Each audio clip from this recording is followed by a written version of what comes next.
Um aplauso àquele que vive e reina eternamente. Amém? Sente aí, fique à vontade no seu lugar e abra a tua Bíblia agora. Vamos fazer a leitura da palavra do Senhor no Evangelho de Mateus, capítulo de número 25. Mateus, capítulo 25. Vamos ler do 1 ao 13.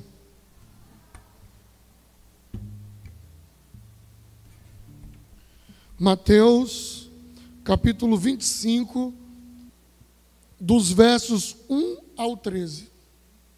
A parábola das 10 virgens.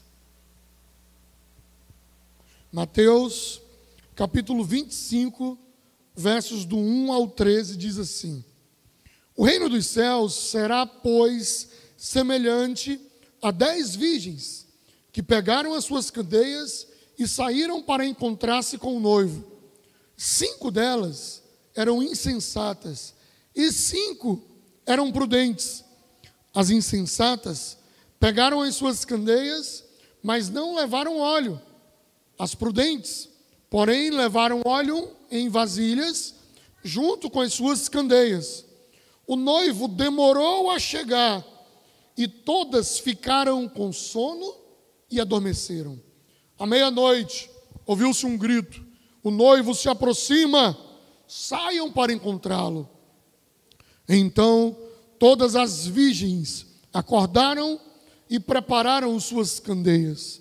As insensatas disseram às prudentes: Dê-nos um pouco do seu óleo, pois as nossas candeias estão se apagando.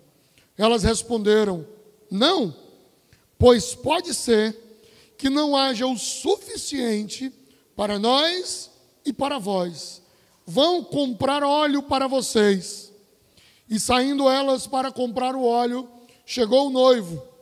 As virgens que estavam preparadas entraram com ele para o banquete nupcial, e a porta foi fechada. Mais tarde, vieram também as outras e disseram: Senhor, Senhor, abra a porta para nós. Mas ele respondeu: A verdade é que eu não as conheço. Portanto, vigiem, porque vocês não sabem o dia nem a hora. Vamos orar mais uma vez. Senhor, muito obrigado por tua palavra. E eu peço, meu Deus, fala conosco, que esse lugar seja terra boa e que a tua palavra, que é a verdade, venha frutificar em nós, em nome de Jesus. Meus irmãos, nos últimos domingos, talvez já mais ou menos há uns 2 meses, eu venho falando aqui sobre o mesmo tema. E sobre o que eu tenho falado? Eu tenho falado repetidas vezes aqui aos domingos sobre o que nós precisamos fazer enquanto o nosso Senhor Jesus não volta. Eu tenho falado aqui repetidas vezes aos domingos. Para isso eu utilizei a parábola dos talentos, a parábola dos 2 servos, dos 2 filhos, a parábola do casamento, das bodas do casamento. Para isso, eu já utilizei outros textos aqui também, que falavam semelhantemente sobre isso.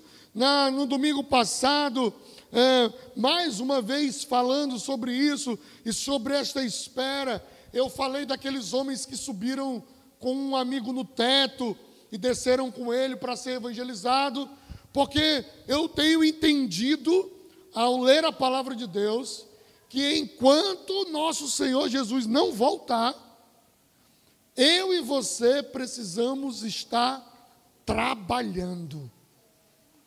Enquanto o meu Senhor não volta para me buscar, eu preciso estar trabalhando, eu preciso estar fazendo a sua vontade.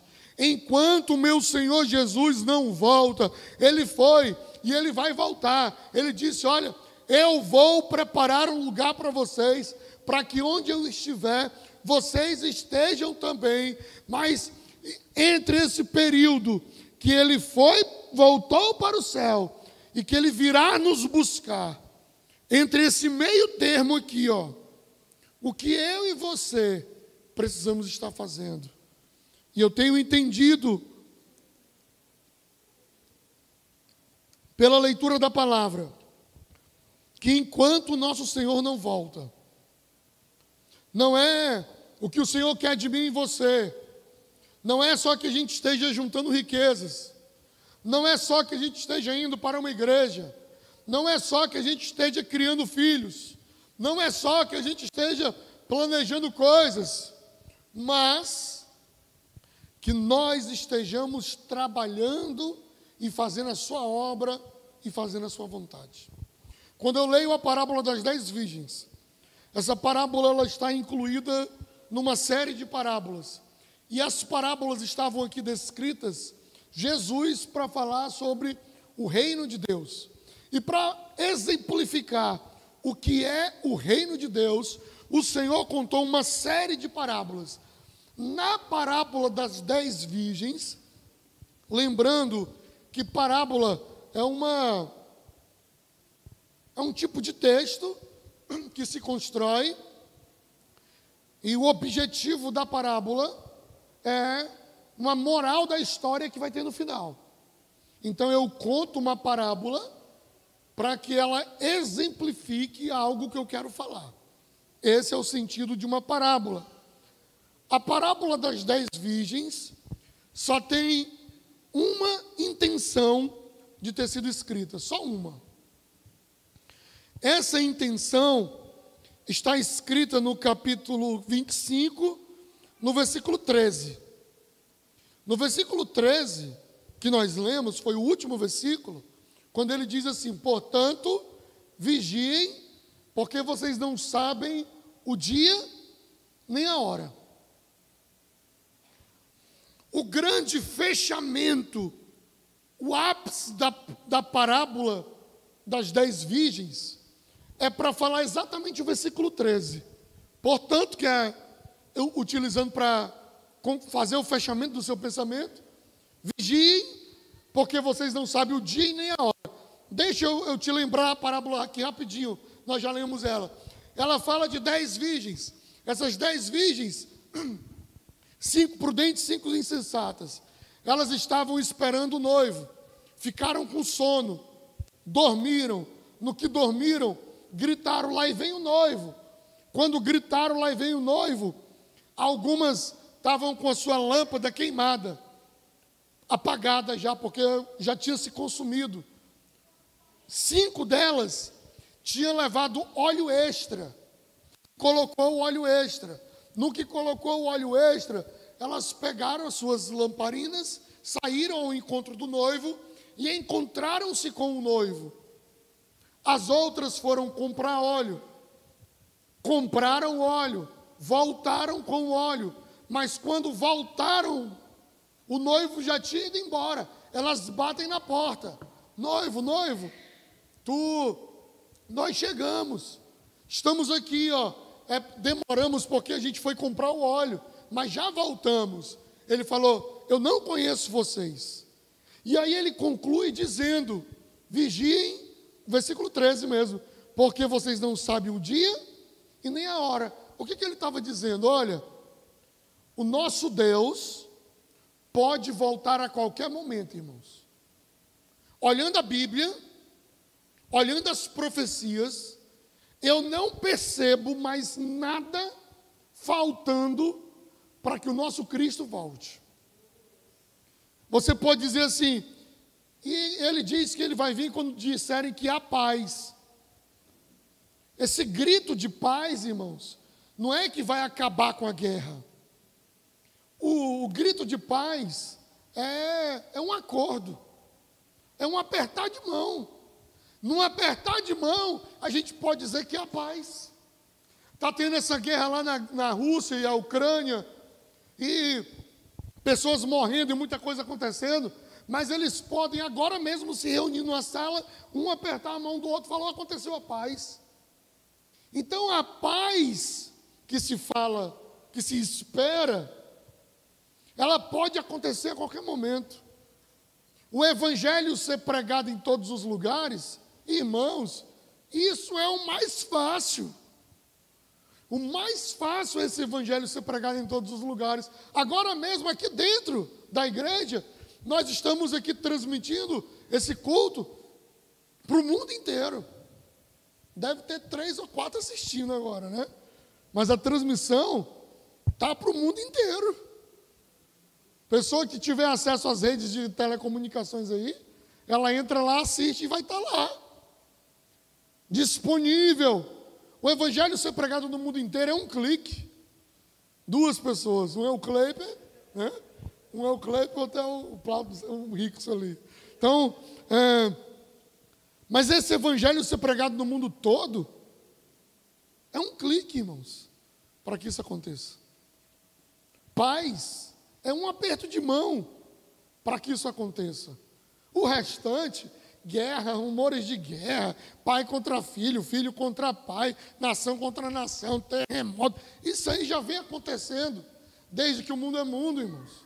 O nosso Senhor está para voltar a qualquer momento, por isso ele diz: vigiem, porque você não sabe o dia e nem a hora. Vigiem, porque vocês não sabem o dia e nem a hora.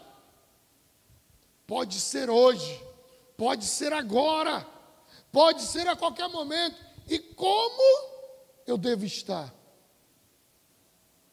Agora eu olho para essa parábola, e aí essa parábola me intriga, porque a parábola fala de quantas virgens aqui?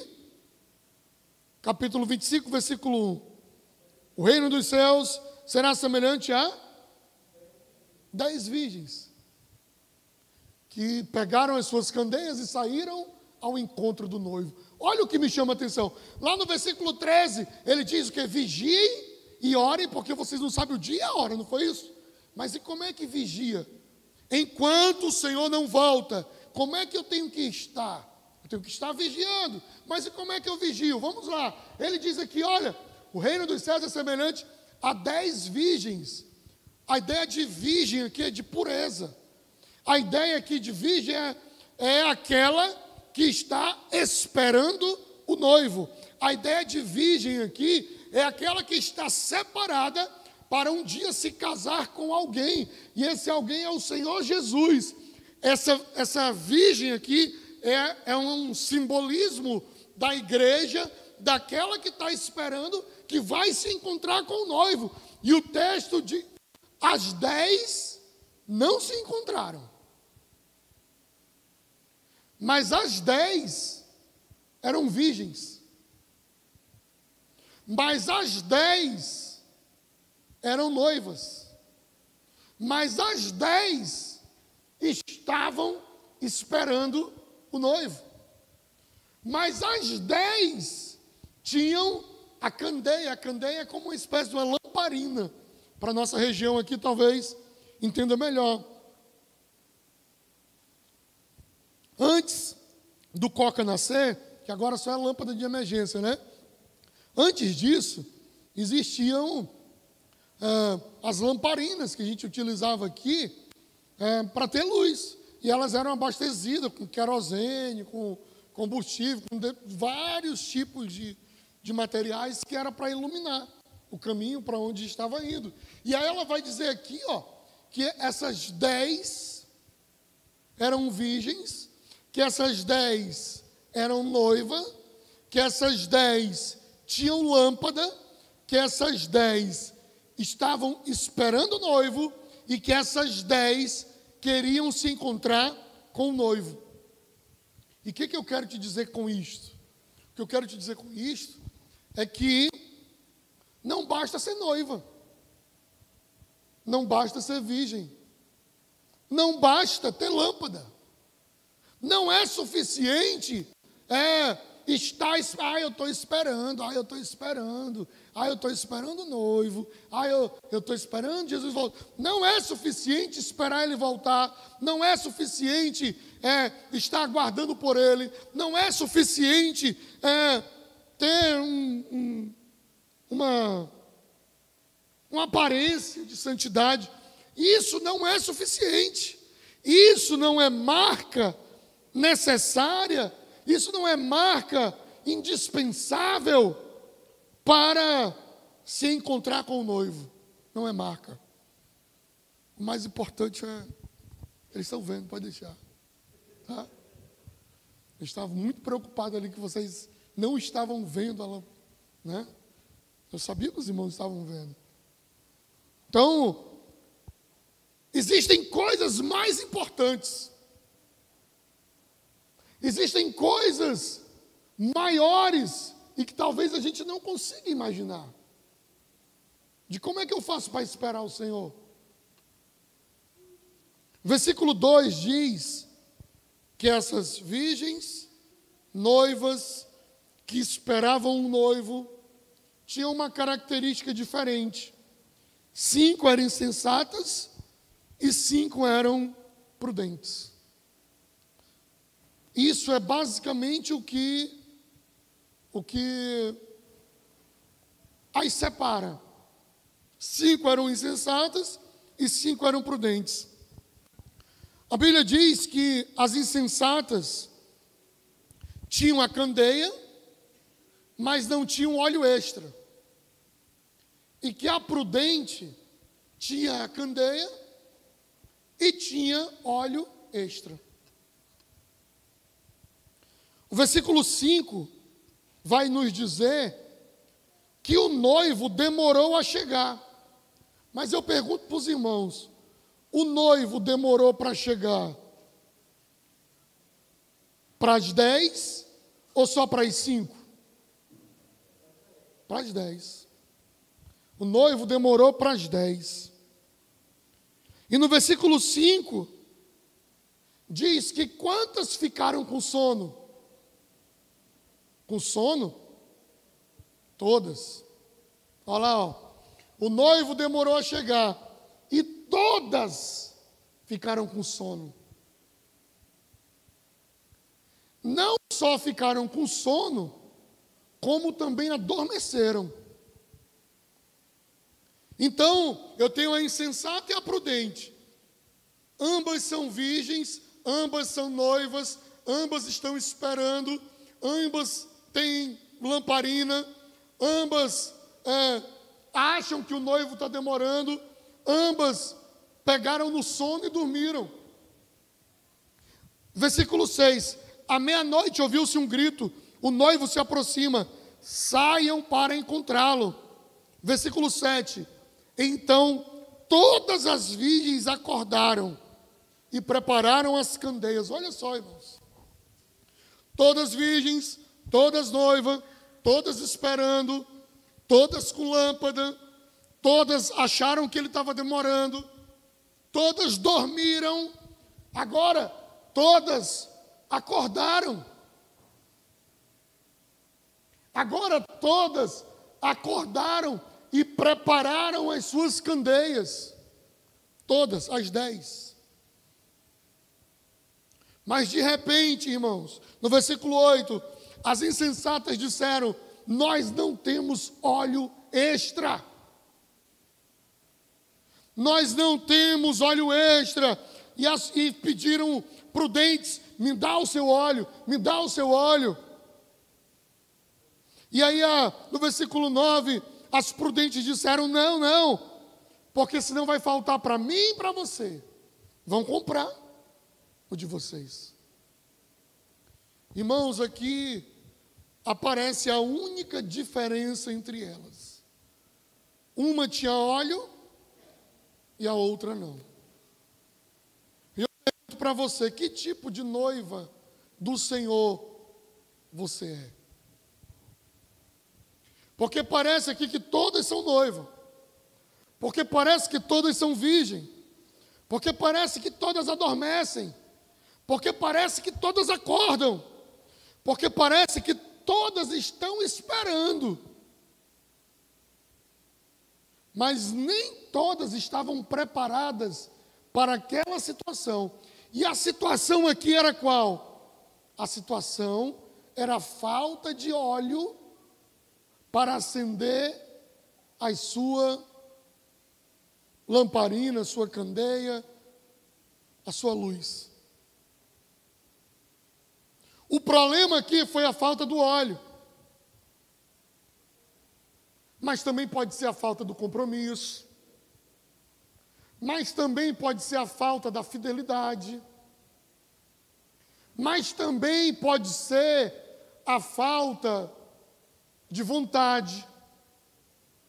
Mas também pode ser a falta de busca. Mas também pode ser a falta de buscar ao Senhor, de estar na presença dEle. E sabe por que eu digo isso? Porque o que faltou para estas mulheres foi algo que elas podiam conseguir por elas mesmas. O que faltou para essas mulheres foi algo que elas deveriam fazer. Quer uma prova disso? Se você olhar aqui no texto, no versículo 9, quando as prudentes dizem assim: não, pois pode ser que não haja o suficiente para nós e para vocês. Aí elas concluem a frase dizendo o quê? Vão comprar óleo para vocês. Vão comprar óleo para vocês. A falta do óleo era algo que aquelas mulheres poderiam fazer por elas. Elas poderiam ter comprado óleo antecipadamente, mas não compraram. Elas poderiam ter ido atrás do óleo antecipadamente, mas não foram. E eu quero te dizer, igreja, que tem coisas que nós precisamos fazer e às vezes nós não estamos fazendo. Tem coisas que nós precisamos ir e às vezes nós não estamos indo. Tem coisas que nós precisamos fazer mais e nós não estamos fazendo esse mais. Tem compromissos que a palavra de Deus traz que nós precisamos ter e muitas vezes nós não fazemos. As prudentes disseram: vão comprar o de vocês. Nós já compramos o nosso. E eu não vou dividir o meu com o seu. Vá comprar o seu. Ele está falando o quê? Da minha responsabilidade. O cristão, ele tem responsabilidades diante de Deus. Não é só, vou para a igreja e vou esperar Jesus voltar. Não. O cristão tem responsabilidades. O cristão, ele tem compromisso. O cristão, ele precisa assumir o seu compromisso. E o que diferenciou essas mulheres foi esse negócio de ser prudente e ser insensato. Eu fui atrás, nas palavras de Mateus também, se em outro lugar ele falava sobre imprudente e sensato. Para eu descobrir o que de fato é ser prudente e o que de fato é ser insensato. E por incrível que pareça, eu encontrei no capítulo 7 do livro de Mateus, nas palavras do próprio Mateus, e sendo ditas pelo próprio Jesus. Mateus capítulo 7, versículo 24. Essa é aquela que fala de um homem que construiu a casa na rocha e o outro que construiu a casa na areia, lembra? Mateus capítulo 7, versículo 24 diz assim: portanto, quem ouve estas minhas palavras e pratica é como homem. É como homem? Opa! Comecei a achar a definição do que Mateus e do que Jesus trata sobre quem é um homem prudente. As virgens, 5 não eram prudentes e 5 não eram insensatas. Mas o que é ser prudente? Quem ouve essas minhas palavras e pratica é como um homem prudente. Portanto, um homem prudente é aquele que ouve a palavra de Deus e pratica. Foi fácil essa, né? Vamos ver a do insensato? Vamos continuar. Versículo 25. Caiu a chuva, transbordou, tá? 26. Mas quem ouve as minhas palavras e não as pratica, é como um que construiu a casa sobre a areia. Pronto. O próprio Mateus, no capítulo 7, ele definiu quem era o insensato e quem era o prudente. O prudente é o que ouve a palavra e pratica. E o insensato é o que ouve a palavra e não. Pronto. Está aí. E agora vamos voltar para a parábola das 10 virgens. 10 virgens, 10 noivas, todo mundo esperando o Senhor, todo mundo querendo se encontrar com Ele. As 10 pegaram no sono, as 10 acharam que Jesus estava demorando, as 10 acordaram, as 10 saíram ao encontro, as 10 tinham lamparina, mas 5 eram prudentes, ou seja, 5 ouviam a palavra e praticavam. E 5 eram insensatas, ou seja, ouviam a palavra e não praticavam. E o que elas não praticaram na parábola? Não compraram o azeite que elas deveriam ter comprado.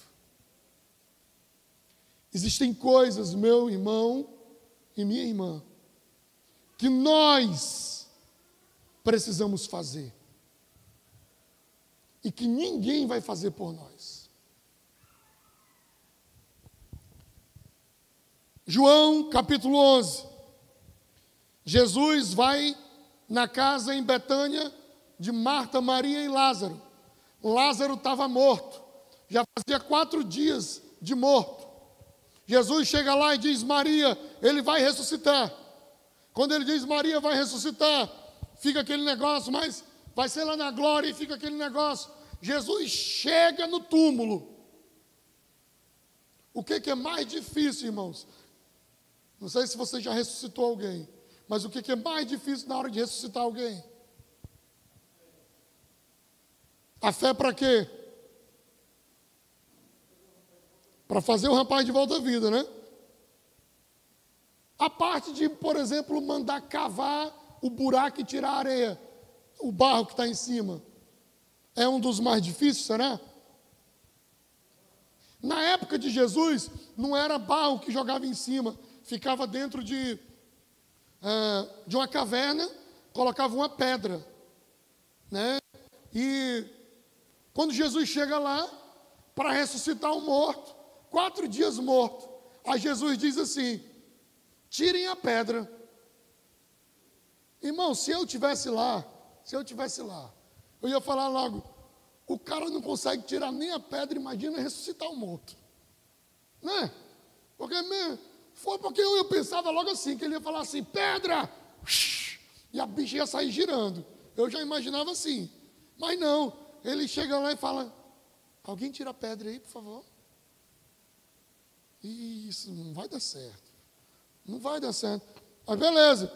Aí o cara vai lá e tira a pedra.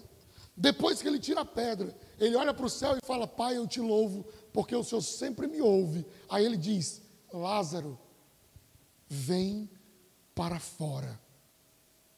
Imediatamente o Lázaro levanta de onde estava. Eu não sei se o espírito do Lázaro estava no céu, no inferno, não sei do Abraão, se ele estava dormindo, eu não sei. Eu sei que ele ouve aquela voz dizendo assim: ó, Lázaro, vem para fora. O espírito volta para o corpo, o Lázaro levanta, ele sai daquele túmulo.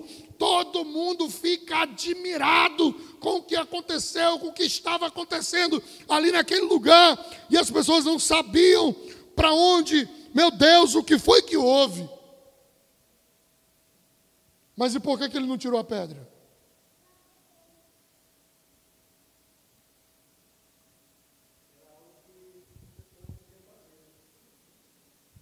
Tirar a pedra é fácil, irmãos. Tirar a pedra é fácil. Eu não sei ressuscitar a gente. Carregar a pedra, a gente carrega. Se Jesus falasse assim: ó, vou ressuscitar todo mundo lá de São João Batista, só preciso de alguém que cave o barro, eu cavo. Vamos lá. Né? É para cavar? A gente cava. Isso é fácil. Ressuscitar o morto é que eu não sei. O impossível é que eu não sei. O milagre é que eu não sei. Mas Ele é o Senhor do milagre. Ele é o Senhor do impossível. E Ele diz ali, tirem a pedra. E eles tiram a pedra. E o milagre acontece. E eu te pergunto agora, e se não tivessem tirado a pedra?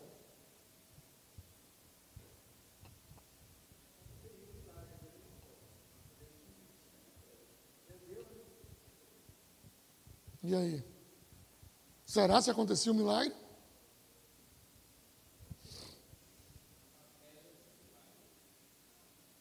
Eu vou te contar outro problema com pedra agora então. Aí no final a gente canta, remove a minha pedra, né?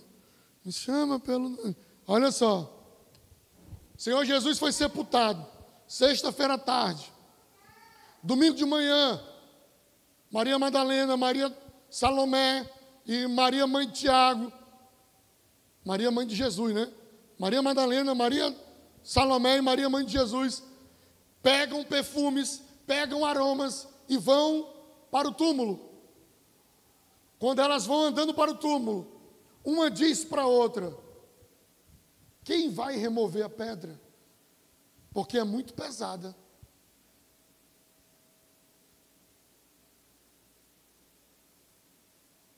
E o que elas fazem depois disso? Continuam andando. Quando elas chegam lá, a Maria Salomé, ela olha, ela grita, tiraram a pedra. Tiraram a pedra. Sabe o que eu quero te dizer? O que você não consegue fazer, Deus pode. O que eu não posso fazer, tu podes. O que eu não consigo fazer, Ele pode. O que eu não aguento fazer, Ele aguenta. Mas deixa eu te dizer em nome de Jesus, o que você tem que fazer está sobre a tua responsabilidade, está sobre a tua mão, e é você quem tem que fazer. É você, não é outro. Não é outro. Não tem como passar, não tem como ser outro. O que vai acontecer? Se o Lázaro tiver que ser ressuscitado, ele vai ser, mas você não vai ver. Não tem aqueles crentes que toda vez que acontece um milagre na igreja ele não está? Não tem? Toda vez que o culto é bom, o irmão faltou, né? Toda vez que acontecia alguma coisa, o irmão não está. Parece uma coisa, né? Sempre ele não tem. Igual o Tomé. Jesus apareceu 2 vezes, aí Tomé nunca estava. Aí eu não acredito. Não, apareceu, ele não estava. Mas por quê? Estava todo mundo reunido lá na casa de João Marcos. E Tomé aonde? Sabe Deus. A igreja reunida orando. E João Marcos, lá na casa de João Marcos. E Tomé? Não sei. Viu? Não viu. Mas ele disse, só vou acreditar se eu ver com os meus olhos. E aí o tempo passou. Todo mundo fechado, escondido. Porta fechada, janela fechada. E eles reunidos. Jesus aparece dentro de casa. Ele entrou por onde? Aí Jesus, vem cá, Tomé. Eu creio, Senhor, eu creio. Não, vem cá. Coloque o dedo aqui, ó. Vem. Não, eu já acredito. Dedinho do rapaz aqui, ó. Lá vai o Tomé ter que colocar o dedinho. Agora você acredita que sou eu? Bem-aventurados são os que não viram, mas creram. Você é bem-aventurado, porque você não estava lá em Jerusalém, você não viu o que aconteceu lá, mas você crê pela palavra de Deus, que Ele morreu, mas que Ele ressuscitou. Mas esse Deus, Ele faz o impossível. E eu quero te dizer que o que você tem que fazer é você quem faz, que o que você tem que comprar é você quem compra, que o que tem que carregar é você quem carrega, mas o impossível quem faz é Deus. Ele faz o impossível. Por isso, meus irmãos, a parábola das 10 virgens elas me mostram que eu tenho que estar preparado, porque Jesus vem em qualquer momento. Mas e como é que eu fico preparado? Sendo prudente. E como é que eu sou prudente? Quando eu ouço a palavra e pratico. Tem que comprar óleo? Eu vou comprar. Tem que obedecer? Eu obedeço. Tem que ser fiel? Eu sou fiel. E o interessante disso, irmãos, é exatamente o que Tiago disse. Tiago, capítulo 1, versículo 22 e 23. Tiago, capítulo 1, versículo 22 e 23. Olha o que ele diz.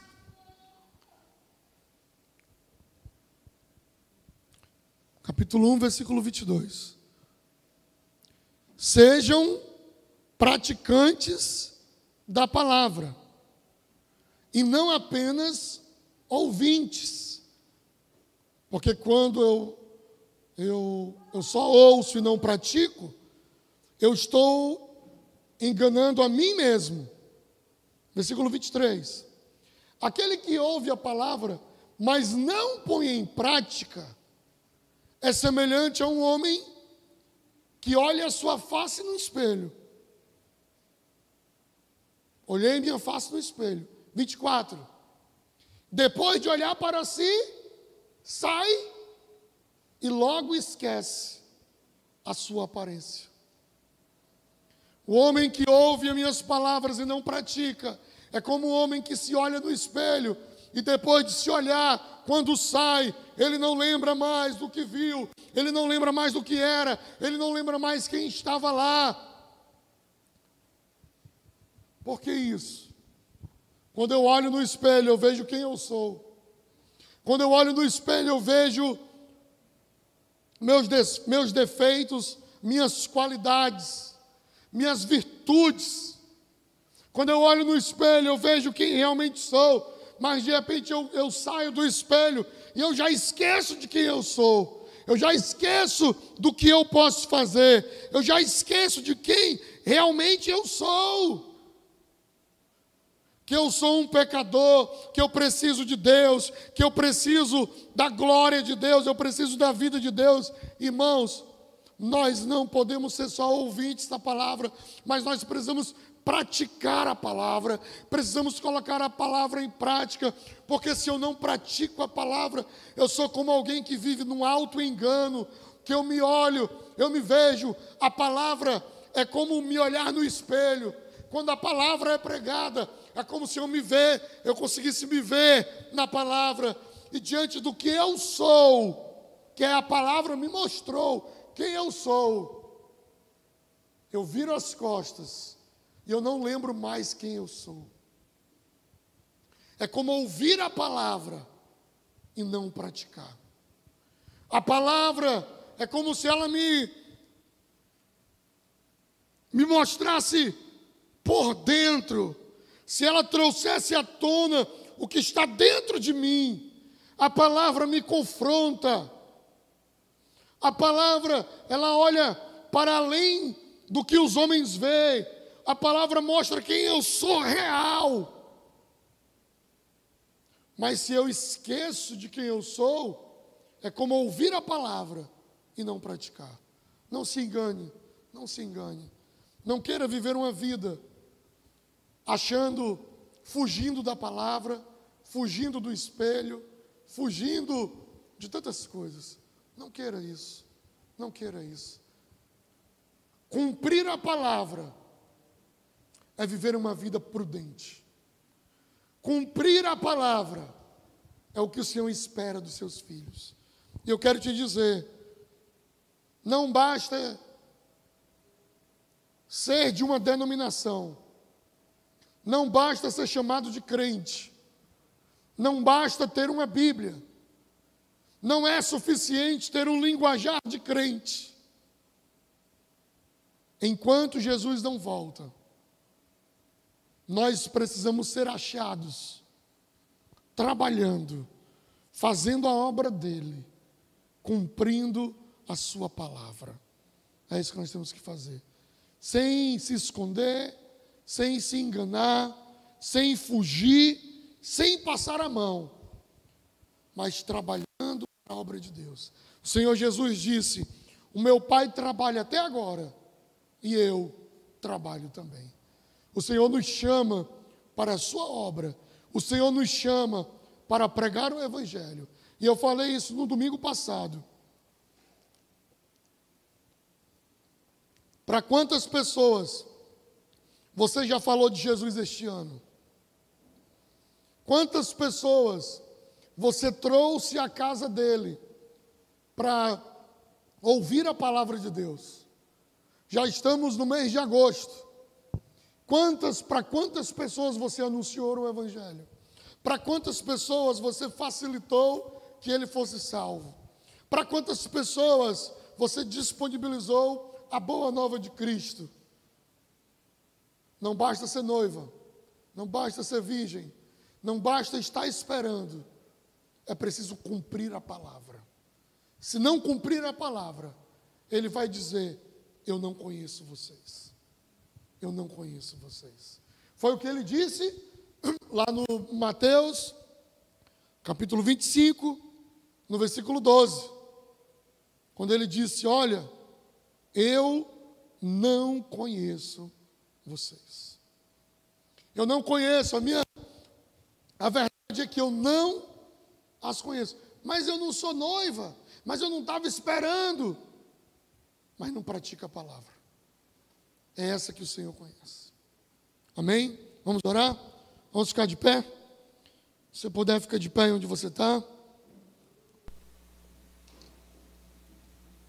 E diante da palavra do Senhor, diante de tudo que ouvimos aqui, eu quero que você, como no dia da ceia, você fizesse uma autoavaliação. Avalie a sua vida. Veja você mesmo como está a sua vida. Você tem praticado a palavra do Senhor? Ou você tem ouvido e não praticado? Você tem vivido a palavra de Deus? Ou você tem deixado passar de qualquer jeito? O que você tem que fazer, outra pessoa não fará em seu lugar. É você quem precisa fazer. Por isso, fecha os teus olhos aí onde você está. Curva a tua cabeça. E peça para o Senhor examinar o teu coração hoje.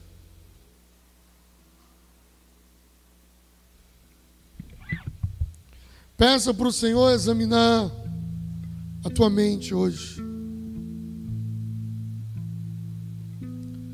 E não seja como o homem que se olha no espelho e esquece do que viu. Não esqueça do que você ouviu hoje, mas pratique. Pratique as palavras do Senhor. Deus, em nome de Jesus Cristo, eu quero louvar e engrandecer o Teu nome por essa noite. E pedir, Senhor, que o Senhor continue trazendo a Tua palavra e a Tua revelação para cada um de nós. Que nessa noite, Senhor, nós possamos nos tornar prudentes para a Tua obra. Que nós possamos não apenas estar Te esperando, não apenas, Senhor, estar acordado, não apenas ter a lamparina, mas que nós possamos, Senhor, ser achado prudente na Tua presença, Deus. Que nós possamos, meu Deus, fazer a Tua obra, cumprir os Teus propósitos todos os dias, Pai. Olha para a Tua igreja, põe em nós o desejo de Te servir, põe em nós o desejo de Te adorar, põe em nós o desejo de estar na Tua presença, Senhor. Não permita, Deus, que venhamos nos acomodar. Não permita, Senhor, que venhamos nos acostumar com a Tua presença, mas que possamos Te servir em espírito e em verdade, fazendo a Tua vontade todo dia, porque é isso que precisamos, Deus. Em nome de Jesus, Pai. Amém, Senhor. Amém. Guarda isso no teu coração e que você venha ser achado fazendo a obra de Deus, porque é isso que Deus espera de nós enquanto Ele não volta para nos buscar.